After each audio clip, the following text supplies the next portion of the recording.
Okay, we are now joined by winning representatives from the number 22 team today for the South Point 400 at Las Vegas Motor Speedway, both Paul Wolfe and Michael Nelson. For both of you, obviously it was a much different outlook at the immediate end of last weekend versus now where we're here now. So if you can just speak on, the range of emotions for both you and, how you feel about having a shot at a championship going into Phoenix. Yeah, I mean, it means everything.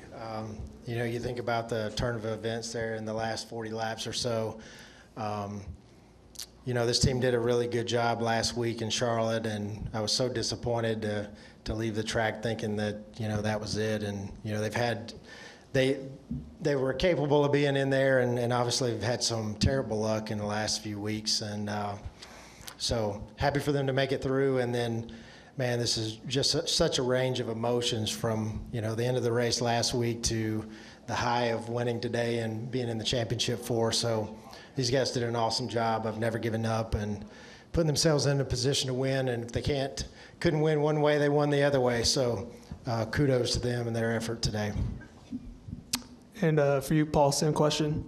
Yeah, I mean, obviously it's quite, I think Joey said it best out there. He's a little bit hard to believe at the moment, and a lot of ups and downs. But I think just kind of rolling with the flow and not getting too excited, not getting too down is kind of how I operate, and most of the guys on the team. So, I was asked coming into the race, do we feel like we're playing with house money? And sure, I mean, we could categorize it however we want, but ultimately we came here today and we were going to perform the best we could, score as many points as we could, and see what happens. So obviously, we had a good start to the race, I thought. Looked like we were pretty good, could run top five, and then the third stage we just kind of lost speed again. It was kind of like a replay of Kansas to me, and that's something we have to figure out why that's happening, because we weren't where we wanted to be in the final stage. But as a team, we continued to do the things we know and continue to fight. And the opportunity came there at that caution at the end, and that exact scenario was discussed in our pre-race meeting this morning, and it made the call pretty easy for us to know that we were going to stay out. I was actually surprised how many guys pitted. I thought there would be a lot more that would just run like we did. So that was a little surprising, but just a lot of confidence in my group. The guys around me, when they tell me something, I believe in them, and that just comes from experience in other situations we've been in the past. And then knowing when you have a guy like Joey behind the wheel, you let him know what you need. He's very good at of delivering, and makes those calls that to some people look tough or a big gamble. It just makes it pretty easy for me to make. So it's all about preparation, and like I said, a great group of guys around me, and obviously we're super excited. We've been in this position before, and looking forward to Phoenix. I mean, the short track program this year has been our strength, so there's no reason we can't go to Phoenix and win again. All right, well, we'll begin opening it up to questions. If you have a question, please raise your hand. We'll begin with Jeff Gluck up here at the front. Paul, what goes into that? Because obviously the caution comes right at the edge of the fuel window. So you said you kind of already had, was it like the number of laps specifically in mind? Like, okay, we can go 72 or something if we do this. And then if you're going to go through with that, how much does he immediately have to start saving that entire, like, is that banking on him saving from the start of that run all the way through, or can he run hard and then, if he had saved more, like you could have even had more laps? Yeah, well, I don't want to go into a whole lot of detail and tell all the little details of how we plan and prepare, but ultimately, yes, it was talked about. We had a number based off of fuel mileage from practice. Everyone looks at what their fuel mileage was in practice and has a number of what they think they can go on a full tank. And then it comes down to just calculations of how many laps you can save, because when you start saving fuel, you're going to run slower, right? So how many laps can you save and it still be faster than, rolling down pit road and putting fuel in? So those are the kind of calculations that go into whether or not you can do it. And our engine shop does a good job with fuel mileage. I feel like we're one of the best, if not. So, other guys could have been 2 or 3 laps short where we felt like we were within 1, say. So it may have been a no-brainer for them that they had to pit because it was too close. And if they have to save more than we did, then that ultimately would be faster just to stop. So those are all the things that go into it to make those decisions. And then for us, there's also, you're kind of looking at caution history. What's the likelihood of getting a caution towards the end of the race? When you factor all that in, I just didn't feel like it was worth pitting, because even if we got a caution down the road, you're going to trap some guys a lap down, or they had lost their track position because they pitted. So we were getting good fuel mileage. I knew Joey could save us a little at the end, and ultimately he was good to run hard. Initially we thought like 15 to go. Maybe we would need to start saving. But I think, I don't know the exact lap, but maybe around lap 25 or 30 to go, we kind of let them know the situation, right? Like, keep running hard, but if you can save anything without losing lap time, do that for us. And he started doing that. So then our mileage got a little bit better, and that almost made it at that point where we didn't need to save at all, just by changing his techniques a little bit without losing lap time. Come up here in the middle. Tom Zaleski, Iron County Today. Paul, take us through the week as you were getting word of the disqualification, and then getting word that you're back in again. And how did the mental preparation affect you for coming into today? What was the goal that you had in mind?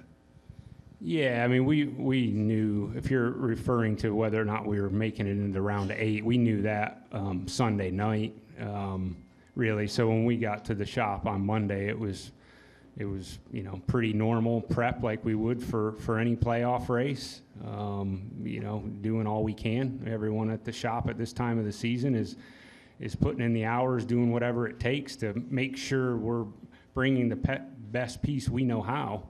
And that's what we did with our car in the 12. And then you just got to come here and try to perform without any mistakes. Was there any surprise in the reactions as you got started in the week? You saying because we were in the round of 8, or Because you got there after the disqualification. I wasn't a big surprise. I kind of saw what was going on in post-race inspection. They inspect every car that's in the playoffs, so I knew right away as they were having issues on the scales that there was a problem there. So really before I left the track, I felt like something wasn't right, and there was a good chance we would be in. But ultimately, at that point, we had still beat the 45 in the Owners' Championship. So in my eyes, we were still racing for a championship at that point. So it didn't change a whole lot. I think it's a lot cleaner and nicer when we can just say the 22's in on owner, driver. That gets a little messy, I understand. But ultimately, I can't say that it changed how we prepared. We try to prepare the best we can every week we go. We'll come down the line here in the middle. We'll start with Kelly and then go to Bob. Kelly, CrandallRacer.com. Paul, what makes Joey Logano? It seems like this time of year, he's different, and he admits he loves this time of year. So what is it that you've seen from him over the years that he can do things like that, he can rise to the occasion? Yeah, he's when it comes to pressure situations, he loves that, and he's obviously really good at it. There's certain drivers that under pressure can't perform, and it's, we're all humans, right? We're not robots. So the mental aspect, the emotion side of it, it's real, and I've seen it play out. You can watch it throughout the garage with different drivers, and I think, if anything, these situations make him perform at another level, and I know that's hard to understand how that could even be possible. You feel like drivers are getting all they can no matter what the situation, but I don't know, like I said, we're all humans, and he's just able to get to another level, and the greatest drivers can do that under pressure, and today was no different, right? When we tell him the situation we're in, he's still out there making lap time, right? It's not, he likes those situations. And I think you got to play to your strengths, right? And like I said, we're not always the fastest car, but I feel like as a team, we're one of the best teams, if not the best in the garage, at just putting everything together. And that's what this sport's about. The fastest car very seldom wins these races. So we try to make sure we've covered off on everything. Ultimately, we want the fastest car we can put on the racetrack, and we try to do that every week. But if you don't, you can't not do the rest of it. And doing the rest of it at the highest level is what allows us to be able to do things like we did today.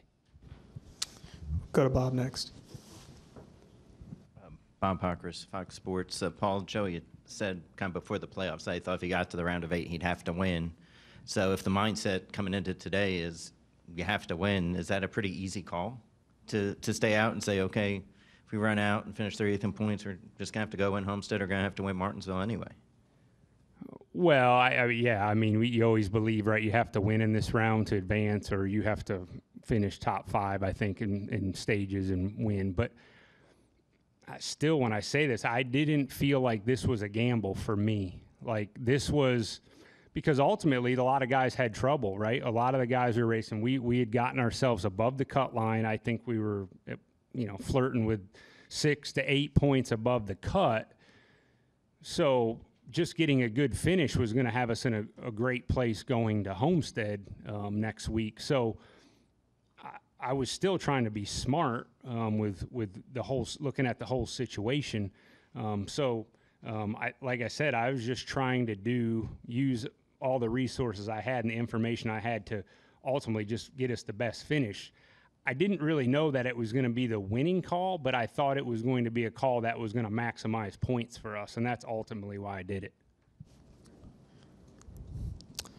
All right. Do we have any remaining questions for Crew Chief Paul Wolfe, President of NASCAR Operation Team Penske Michael Nelson? All right, gentlemen. Well, congrats on the win, and good luck in these next class races. All right. Thank you.